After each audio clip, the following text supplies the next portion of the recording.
What if after death आपकी सारी memories आपके सामने फ्लैश होना शुरू हो जाए तो आप क्या करोगे।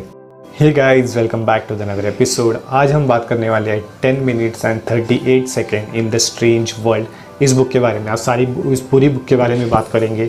इसमें शायद स्पॉयलर्स भी हो सकते हैं, तो अगर आपको स्पॉयलर्स नहीं देखना तो आप जाके पहले बुक पढ़ लीजिए। स्पॉयलर्स इस बुक के एंड में होंगे, तो अगर आपको बुक पहले पढ़नी है तो जाके बुक पढ़ लीजिए, इसके लिए डिस्क्रिप्शन में है, और उसके बाद ही ये वीडियो देखने के लिए आ जाइए। बुक लिखी है ऑथर इलिफ शकफ ने। इसके पहले भी बहुत अच्छी बुक आ चुकी है, द 14 रूल्स ऑफ लव, उसकी one of the famous book है, और ये बुक लास्ट ईयर आई थी एक्चुअली। तो इसके बहुत सारे रिव्यूज़ अच्छे आ चुके हैं, बहुत सारे लोगों ने इस बुक को प्रेज किया है, तो इसलिए मैंने सोचा कि इसका हिंदी वीडियो बनाना ज़रूरी है, लोगों को इस बुक के बारे में बताना ज़रूरी है, क्योंकि ये बुक मुझे इमोशनली बहुत टच कर गई।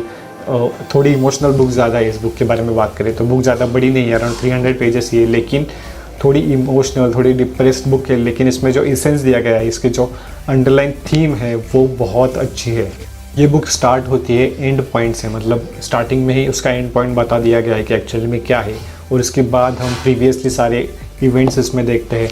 तो पार्ट 1 जो द एंड के बाद जो बताया गया है वो बॉडी के बारे में बताया गया है, सेकेंड पार्ट द माइंड के बारे में बताया गया है, और थर्ड पार्ट द सोल के बारे में बताया गया है।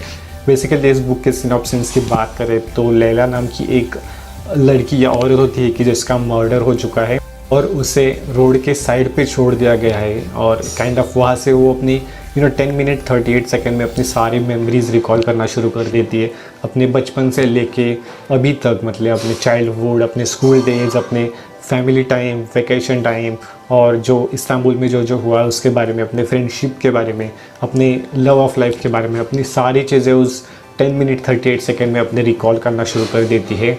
तो यही उसका काइंड ऑफ टाइटल का मीनिंग वही है, 10 मिनट 38 सेकेंड। तो उसकी बॉडी अब डेड हो चुकी है, और तभी भी उसका माइंड और ये ब्रेन शुरू है, और वो सारी मेमोरीज रिकॉल करना शुरू कर देती है, और उस सारी मेमोरीज को इस पार्ट्स में डिवाइड कर दिया गया है और हमें अच्छे से बताया गया है।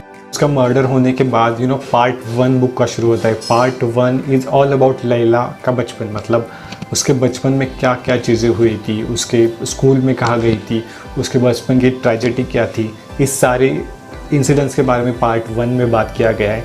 पार्ट 1 में ऑलमोस्ट लाइक 70 to 80% उसका बचपन ही बताया गया है। उसका बर्थ कहाँ पे हुआ था, there is a one secret की बर्थ के बारे में, जो मैं आपको अभी नहीं बताऊँगा, या शायद आपको स्पॉयलर्स लगेगा, इसलिए मैं वो उसके बर्थ के बारे में एक सीक्रेट है कि जो आपको डेफिनेटली चेक करना चाहिए, और आपको जब वो समझ में आएगा तो यू वॉज लाइक OMG। तो मुझे भी वैसा ही लगा था। तो उसके बर्थ के बारे में एक सीक्रेट है, वो बताया गया है। उसके बाद वो जब स्कूल जाती है, और स्कूल में उसके फ्रेंड्स वगैरह बनाती है, उसके बारे में बताया गया है। और एक फैमिली वेकेशन पे काइंड ऑफ उसके अंकल उसे मॉलेस्ट कर देते हैं, which is one of the sad part of this book. वहाँ से तो एक्चुअली स्टोरी शुरू हो जाती है, और वो उसे बहुत टाइम के लिए मॉलेस्ट करते हैं, almost more for a decade वो उसे मॉलेस्ट कर देते हैं। Which is really hard to read. बहुत इमोशनल सीन है वो सब कुछ, कि जब एक लड़की जो स्कूल जाने वाली लड़की है, उसके अंकल ही उसे मॉलेस्ट कर देते हैं, और इसके बीच में उसके भाई की डेथ हो जाती है। भाई की डेथ होने के बाद बहुत सारे अप्स एंड डाउन्स या इमोशनल ट्रेजेडी बताई गई है। इस पूरी इमोशनल ट्रेजेडी के बीच में ही जब उसका भाई इलनेस की वजह से डाई हो जाता है, तो काइंड ऑफ उसे स्कूल से निकाल दिया जाता है, और जब उसे स्कूल से निकाल दिया जाता है, शी वॉज प्रेगनेंट एक्चुअली, और ये भी पढ़ने के लिए बहुत हार्ड था। वो प्रेग्नेंट हो जाती है बिकॉज ऑफ उसके अंकल की वजह से। एंड बहुत इमोशनल ये सीन क्रिएट किया गया है। बुक ही पूरी इमोशनल है, लेकिन लिटरली पढ़ने लायक बुक है। उसकी जो राइटिंग स्टाइल है वो definitely more than up to the mark है। तो जब उसे स्कूल से निकाल दिया जाता है, जो वो प्रेग्नेंट हो जाती है, लेकिन वो शी लॉस्ट हर चाइल्ड, और उसे एक सीन कवर करने के लिए उसे कज़िन से शादी करने के लिए बोल देते हैं, लेकिन वो एग्री नहीं करती, और यंग होती है तो वो भाग के जाती है वहाँ से, और भाग के वो सीधा इस्तांबुल में आ जाती है। वो इस्तांबुल में तो आ गई है, लेकिन उसके पास कुछ भी काम नहीं होता, कुछ भी वर्क नहीं होता, तो वो वहाँ से प्रोस्टिट्यूट का काम करना शुरू कर देती है, which is another sad part of the story.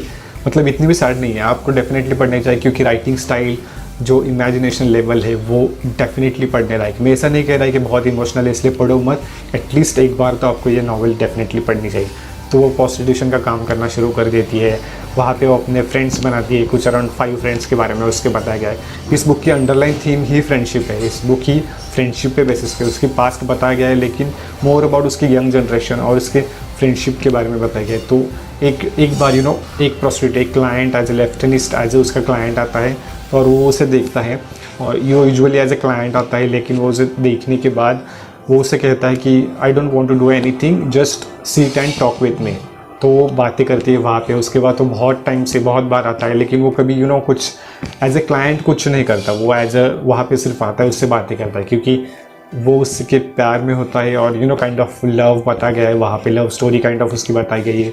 फिर वो दोनों फ्लैट पे मूव ऑन हो जाते हैं, उनकी लाइफ स्टोरी अच्छी थोड़ी बताई गई है, और बाद में और एक ट्रेजेडी हो जाती है।